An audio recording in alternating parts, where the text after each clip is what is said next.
लोकसभा चुनाव 2024 पे केंद्रीय चुनाव आयोग की खासी किरकिरी हो रही है। प्रधानमंत्री समेत बीजेपी के तमाम नेताओं के सांप्रदायिक भाषणों को रोक नहीं पा रही है चुनाव आयोग की पूरी संस्था, पूरी की पूरी लॉबी, पूरा का पूरा प्रशासन। देश विदेश के मीडिया ने इस बारे में खुलकर रिपोर्ट छापी है। हमारे देश का मीडिया छापता कम है, छपता ज्यादा है। ईवीएम को लेकर चुनाव आयोग विवादों के घेरे में है ही।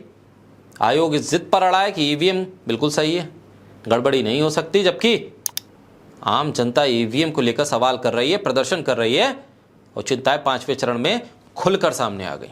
पूरे चुनाव में ईवीएम को खिलौने की तरह इस्तेमाल किया गया। बीजेपी के नेताओं के बच्चों के जरिए लाइव स्ट्रीमिंग में बूथ कैप्चरिंग देखने को मिली। ये देश का डिजिटल युग है चुनाव को कैप्चर करने का।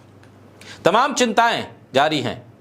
इस तरह चुनाव आयोग पाक साफ होने की दलील देता रहता है, लेकिन असलियत सामने आई जाती है। अब जैसे कलकत्ता हाईकोर्ट ने सोमवार को बीजेपी को अगले आदेश तक टीएमसी के खिलाफ किसी भी प्रकार के अपमानजनक विज्ञापन प्रकाशित करने से रोक दिया।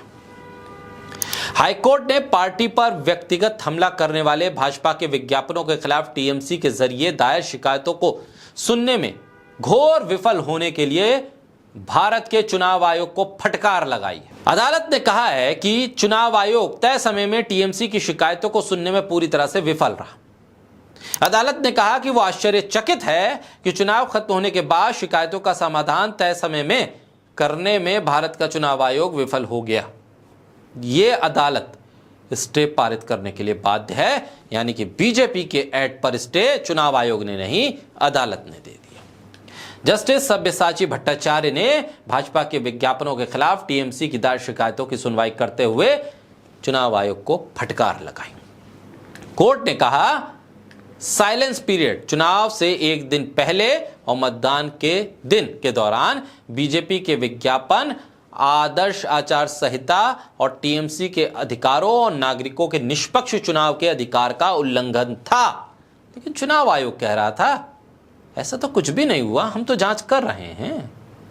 अदालत ने आदेश जारी करते हुए कहा कि टीएमसी के खिलाफ लगाए गए आरोप और प्रकाशन पूरी तरह से अपमानजनक है और निश्चित रूप से इसका उद्देश्य अपने कॉम्पिटिटर का अपमान करना है और व्यक्तिगत हमले करना है।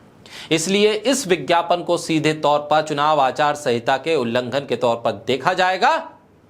यह सामान्य नागरिक के अधिकारों का भी उल्लंघन है।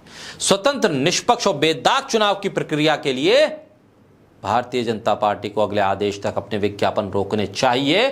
चुनाव आयोग ऐसा करवाने में असफल रहा है। भाजपा के आपत्तिजनक विज्ञापनों को लेकर टीएमसी ने 4 मई को ही चुनाव आयोग में शिकायत की थी। टीएमसी ने चुनाव आयोग को पत्र लिखकर बताया था कि भाजपा ने बंगाल में कुछ क्षेत्रीय समाचार पत्रों में विज्ञापन दिए हैं जो अपमानजनक हैं, झूठे थे और मतदाताओं से धार्मिक आधार पर वोट करने की अपील करते थे। चुनाव आयोग कानों में तेल डालकर बैठा रहा। जिस तरह उसने पीएम मोदी के सांप्रदायिक भाषणों पर कोई ठोस कार्रवाई नहीं की, उसी तरह इस मामले में भी नहीं किया। चुनाव आयोग ने जब देखा कि मामला अदालत में चला गया और कोर्ट एक्शन ले सकता है, तो आयोग 18 मई को सक्रिय हो गया। चुनाव आयोग ने शनिवार को पश्चिम बंगाल भाजपा अध्यक्ष सुकांत मजूमदार को उनकी पार्टी द्वारा टीएमसी को निशाना बनाने वाले विज्ञापनों पर 2 अलग-अलग कारण बताओ नोटिस जारी किए। चुनाव आयोग ने बीजेपी नेता को मंगलवार शाम 5 बजे तक जवाब देने के लिए कहा।